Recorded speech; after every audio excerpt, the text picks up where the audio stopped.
Hello, welcome back.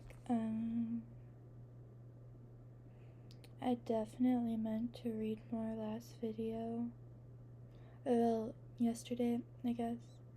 But then I fell asleep. Yeah. It was great. I fell asleep and it hit. Let me say that. So I think my goal is to try and get to page 100 tonight / this morning, or honestly this session, because I technically work today because it's like 12. First of all, my hair looks like garbage. Good enough. But it's technically like almost 1 in the morning. And so what I'm thinking is I want to get to,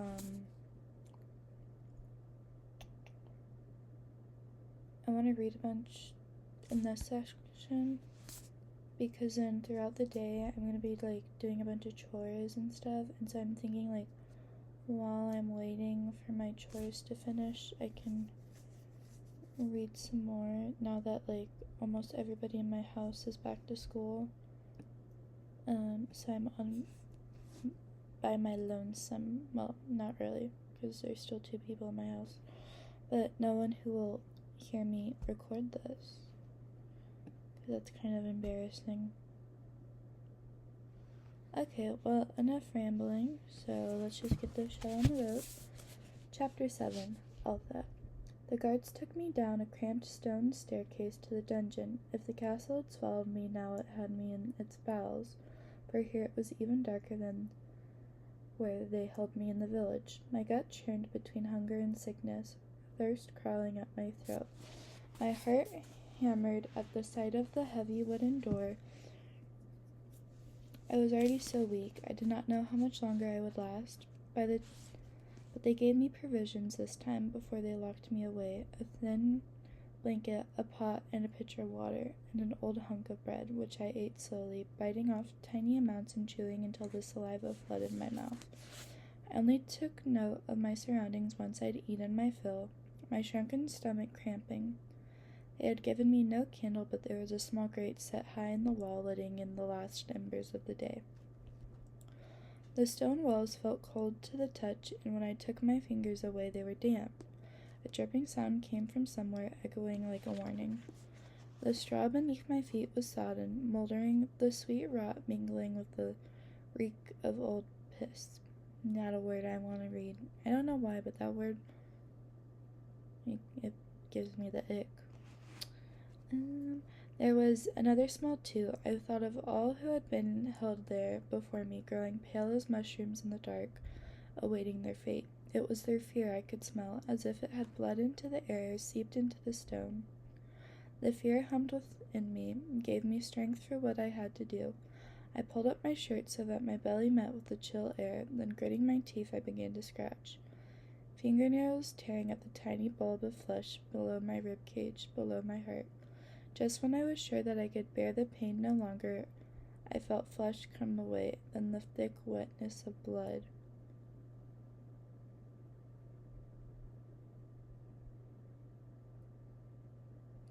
What is she going to do?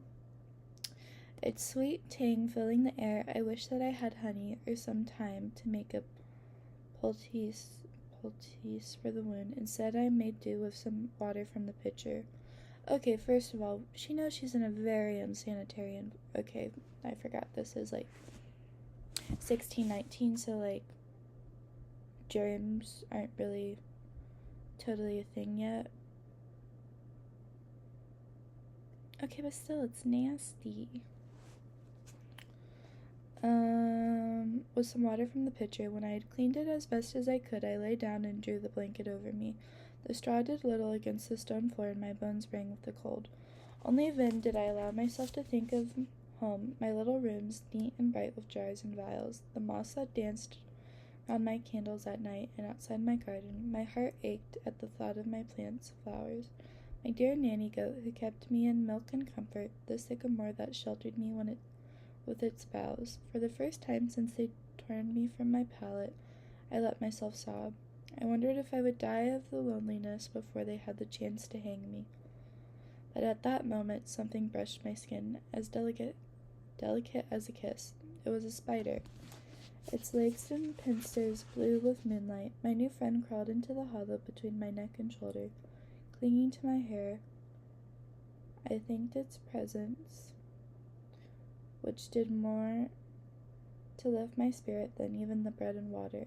As I watched a moonbeam dance through the grate, I wondered who would give testimony against me the next day. Then I thought of Grace.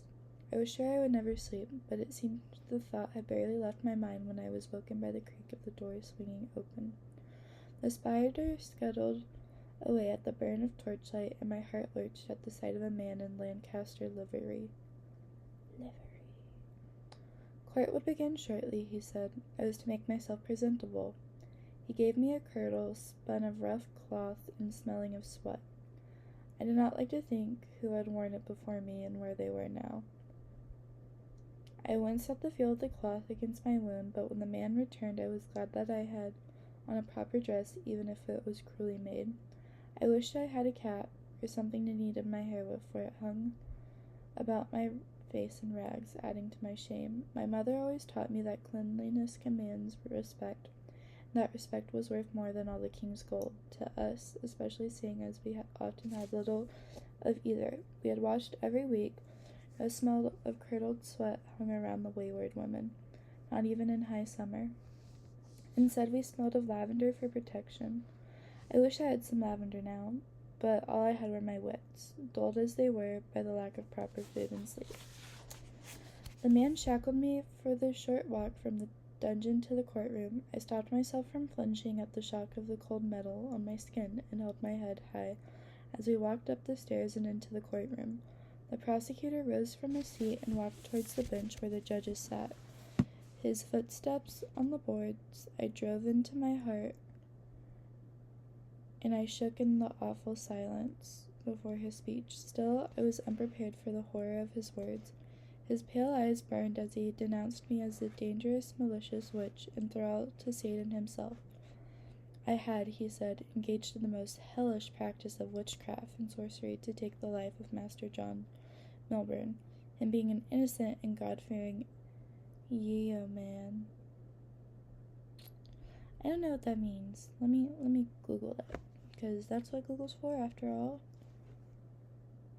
What's a yeoman?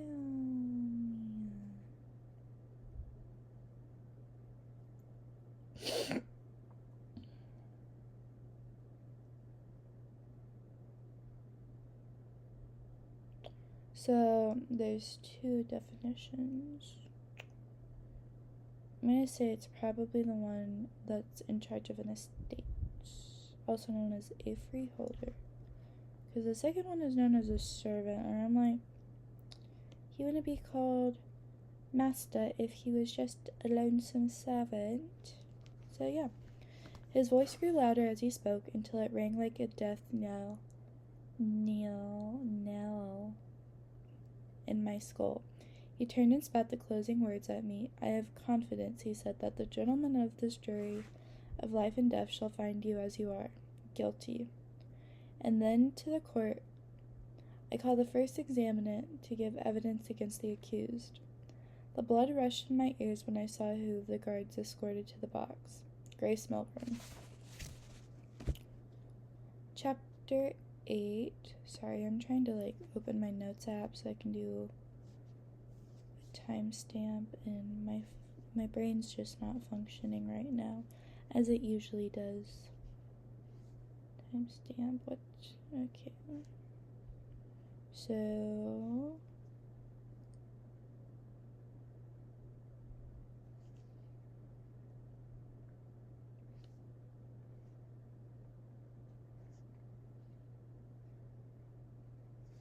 okay, Chapter 8, Violet. Violet was on her best behavior. All week she had been focused and diligent in her lessons. Miss Poole was thrilled that she had finally grasped the French perfect tense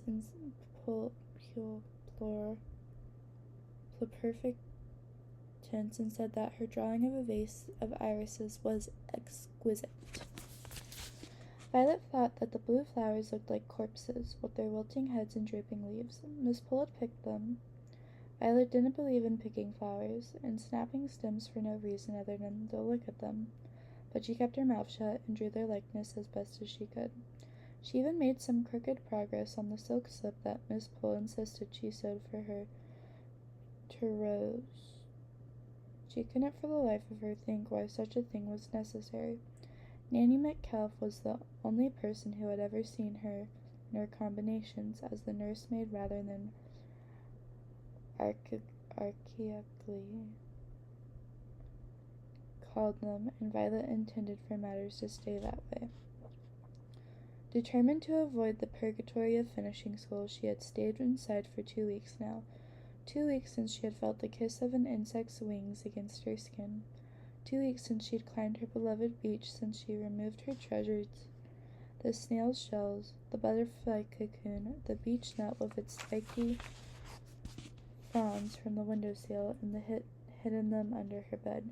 She had taken to asking Miss Poole to shut the windows, even though it was getting so warm that the sweat shone on their upper lips, because she couldn't bear the sounds of the valley. The drone of a bee was a torment. A chattering squirrel pierced her heart. But gradually the sounds faded away. She was glad of it. Even Goldie seemed to lose interest in her. Normally she could hear the faint click of his legs as he climbed out of the hat box and scuttled about the room at night. Sometimes she even woke to find him nestled safe in her hair. But now there was just silence. She worried that he died, but couldn't bring herself to look. Most days, when she wasn't attending to what Miss Poole dubbed her improvements, Violet laid on her bed with the curtains drawn, sweating in the dark heat. Miss Kirkby began bringing trays to her room, first elaborate fruit pies and cakes, towering with cream, and when those went untouched, bowls of bland nursery food. Nanny McCalf even came in one afternoon and asked if she wouldn't like her to read aloud, something she hadn't done since Violet was small. There was that book of tales you loved, she said. Brothers Slim or somewhat? Grimm. The Brothers Grimm, Violet said. She had loved them, it was true, even if Nanny McCalf had pronounced half the words wrong. I'm much too old for that, Nanny. She turned to face the wall. She could see a chink of golden light on the floral wallpaper. She heard the rustle of Nanny McCalf's dress as she bent over Violet's bed. Can you draw the curtains more closely together, please, Nanny? She asked, cutting the nurse's questions off. All right, Miss Violet, she said, if you're sure. Violet bit her lip. She just had to get through this visit from Father's relative. She had to show him that he didn't need to send her away to some stuffy old school. Then she could go outside again. Until then, all she needed was to be left alone. That evening, as Violet drifted between sleep and wakefulness, she heard Nanny McCalf and Miss Kirkby muttering outside her door. Miss Kirkby had come to collect another tray of uneaten food. I've never seen a person take it to their bed like this without being ill, Nanny McCalf said. There's naught wrong with her that I can find. No fever, no rash. I have, said Miss Kirkby. The late mistress took to her bed not long before the end. Why? Nerves? That's what Dr. Radcliffe said. The master had him come out the first time on condition of secrecy. Could he say what triggered it? He didn't need to. We all knew the reason, especially after what happened next. Perhaps they can't stop you from turning out like her. Or perhaps they can stop you from turning out like her. The next afternoon, while Violet sat limp in the schoolroom, embroidering with Miss Poole, Nanny McCalf burst through the door. The master wants Miss Violet to take the air, she said. Miss Poole looked at the clock, a frown accentuating her reptilian features. But we've only just started our needlepoint lesson, she said. Master's orders, said Nanny McCalf. I'd rather stay inside, said Violet, looking down at her fingers on the canvas. Her hands, like the rest of her, had grown pale from lack of sun. Her fingernails were speckled and thin, as if they might peel away. Could you die? Violet wondered, from longing. Well, Violet, if your father wants you to, perhaps you should, said Miss Poole.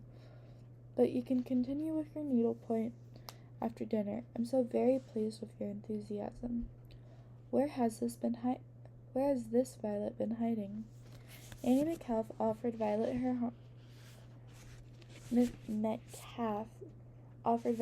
arm as they made their way around the grounds. The gardens were bright with flowers, blue spikes of hyacinth, fleshy whorls of rhododendrons. That is a weird flower name, first of all. And the first time I heard a hyacinth, I thought that was weird. Nope, that one's like, I don't even know. So bright that she averted her eyes and looked down at her feet in their leather brogues. Isn't it lovely to be outside, listening to the birds? Nanny Metcalf said. Yes, she said. Lovely. But she couldn't hear the birds. In fact, she could barely hear anything at all other than Nanny Metcalf's voice. It was as if her ears were wrapped in wool. A butterfly passed them. Out of habit, Violet lifted her hand, but instead of coming to rest on her palm, it flew on, like she wasn't even there. Your father would like you to take your tea downstairs this evening, in the dining room, with himself and Graham, said Nanny Metcalf. Very well, said Violet faintly, watching the butterfly until it was no more than a white flash in the corner of her vision. Nanny, she said, pausing as she tried to word the question that had worried at her for days.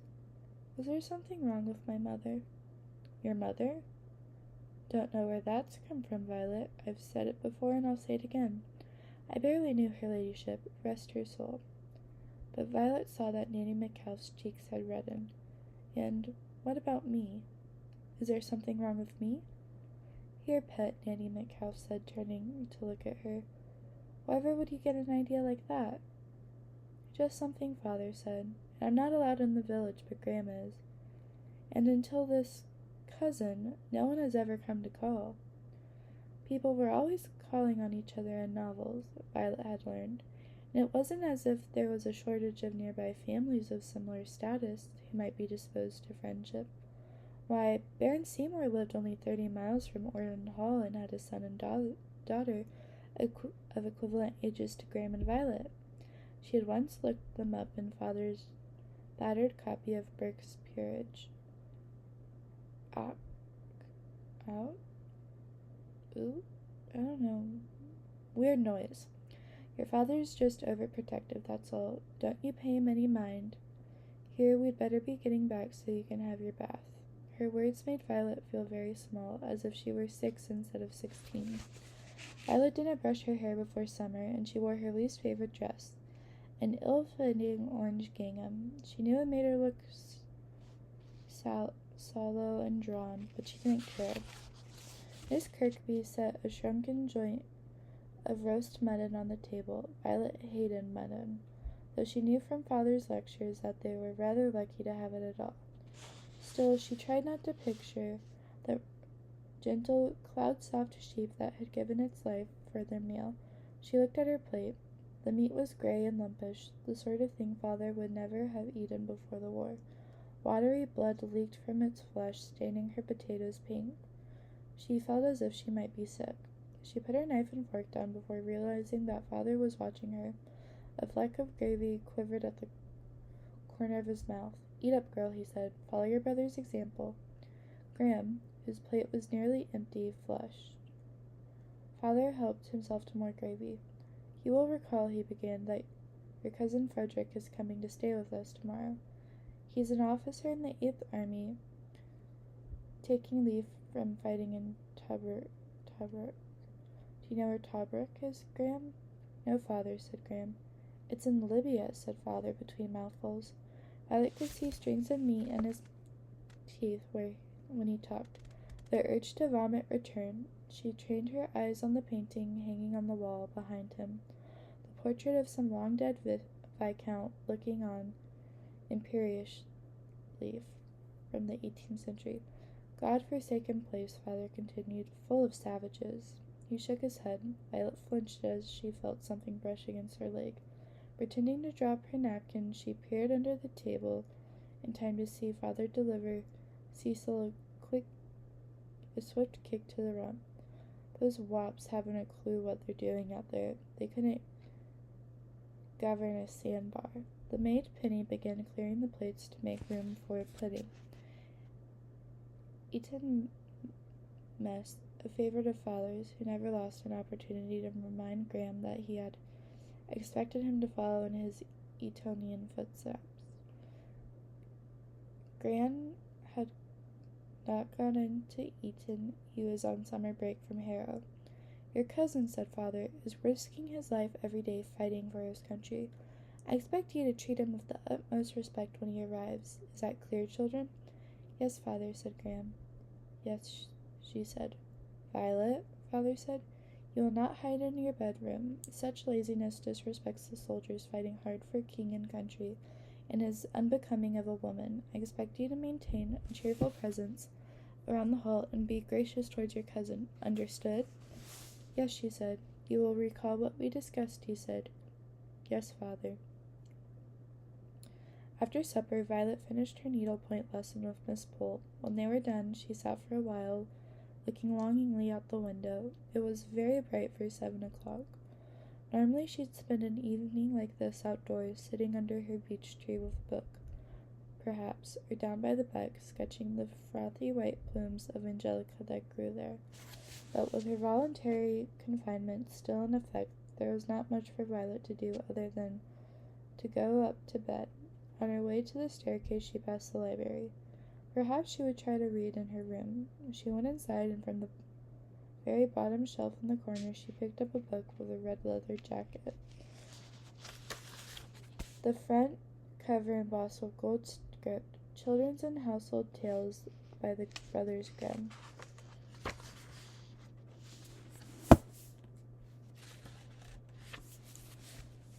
She tucked it under one arm and continued upstairs to her bedroom, when she saw there was a little glass jar on her coverlet, glinting in the evening sun. Something was moving inside it. It was a damselfly. Whoever had put it there had poked holes in the lid of the jar. A note had been fastened to the lid with a green ribbon tied in a clumsy bow. Violet opened the note and saw that it was from Graham. Dear Violet, he had written in neat Harrovian script. Get well soon. Best wishes, your brother Graham. She smiled to herself. It was like something the old Graham would have done. She opened the jar, hoping the insect would come to rest on her hand. Instead, it flew towards the window, fast, like it was afraid of her. It seemed to Violet to make barely a sound. She opened the window to let it out, quickly shutting it again. The fleeting happiness brought by Graham's gift evaporated. She drew the blackout curtains, blocking out the view of the pink setting sun, turned on the bedside lamp, and got into bed. Dust fell from the pages when she opened them. At random, at the story of the robber Bridgeroom. Probably Bridgeroom. It was a grisly story, much grislier than she had remembered. A man was so desperate to marry off his daughter. You know, I bet that's what her dad's gonna do. I bet he's gonna try and marry her off to her cousin. That seems like something these rich men would do back in ye old times. It's not even ye old times, back in like 80 years ago. I'm trying to figure out if my math is mathing. I guess it's going to be the only chapter. The only saving grace was that the girl managed to outsmart him, with the help of an old witch. In the end, the bridegroom was put to death, along with his band of robbers. Serves them right, she thought. Abandoning the book, she took off her necklace, reaching over to put it on the bedside table. She sighed at the clink and rustle of it slipping onto the floor. Violet peered over the edge of the bed, but couldn't see its gold glint. Perhaps it had rolled underneath. Cursing, she climbed out from the covers and crouched on the floor, groping for the necklace. Her fingers came away empty, grimed with dust. Had it fallen behind the bedside table somehow? She should have been paying closer attention. A chill gripped her heart as she thought of losing the necklace. It was true, as Nanny McAuliffe had commented more than once. that it was ugly, misshapen, and blackened with age, but it was all she had of her mother. Violet grunted with effort as she moved the bedside table, wincing at the sound of its scraping across the floorboards. Her pulse slowed when she spotted the necklace, the links of its chain threaded through with great ropes of dust. She couldn't recall the last time her room had been properly cleaned. Penny, the maid, had only seemed to give it a cursory mop once a week. Guilt tugged at her stomach. She knew Penny was a little afraid of her, ever since Violet had convinced her to peer into Goldie's hat box. She only wanted to show Penny the pretty gold stripes on his legs. She couldn't have known that the maid who, it transpired, had a horror of spiders, would faint clean away. Violet had been down to retrieve the necklace and was just about to move the bedside table back again when she noticed something. There was a hidden letter scratched into the white paint of the wainscoting. Half hidden by a spool of fluff, it was a W, the same letter engraved on the pendant she gripped in her hand.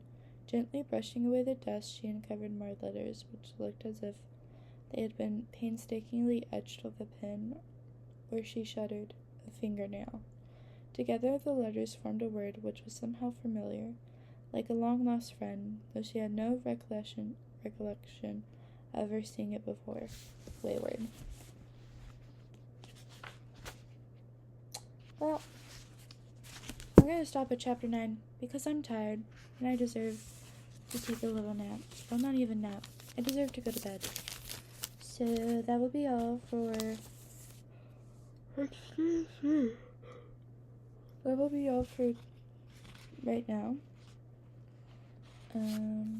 See y'all later. Bye!